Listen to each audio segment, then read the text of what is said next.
Okay, got my CZ457 varmint MTR, and I've been waiting a little bit for this thing. Finally got it, 20-inch.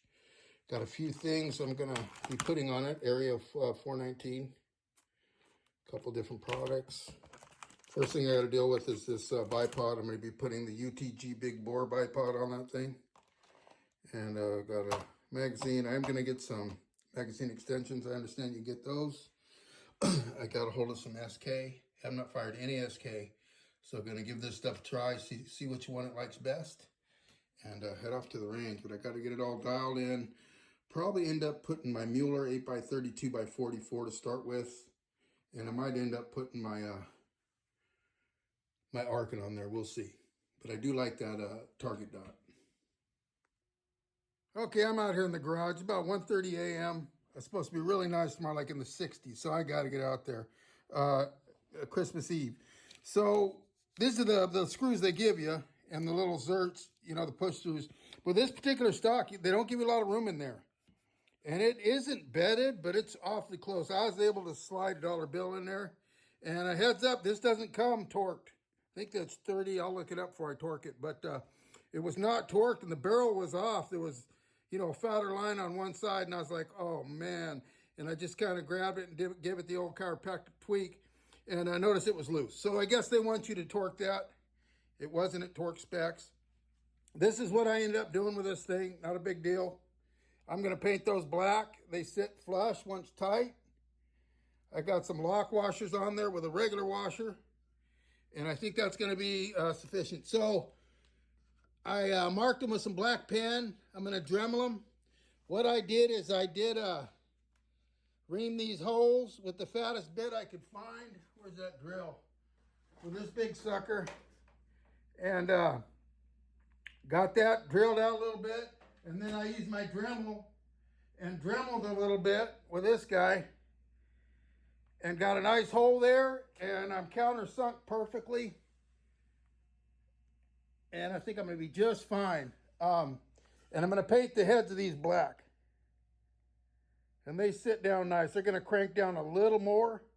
But I think that'll be just fine for me, for what I got going. So, I marked these. I'm going to cut them. And then get it going. And I got my bipod too that I'm going to slap on there. So, that's the main thing. That way this thing will be stable and I can do a little more work on it. Get that scope mount mounted up. So what I did on these holes, I just went ahead and drilled all the way through. And that way I had a center on the back side. And then I countersunk. So just a little heads up. And I went, you know, less is more. So I just did a little bit at a time just to make sure I was okay. Okay, shot a little black on these. Let this dry real good, probably overnight. And then I'll go ahead and install this thing, get this bipod. Okay, so I got it nice and flush there, and that is it. So, nice and mounted, painted my screws, and good to go. I'll mount my bipod. Then off to the scope mount.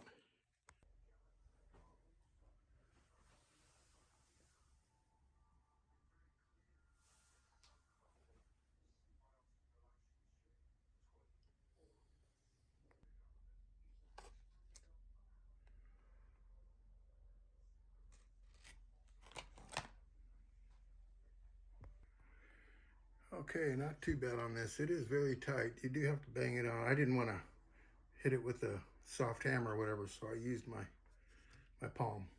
Didn't cut, but it's just, you do got to give it some force. Keep it square, keep it moving. Okay, so pulled a few patches through it.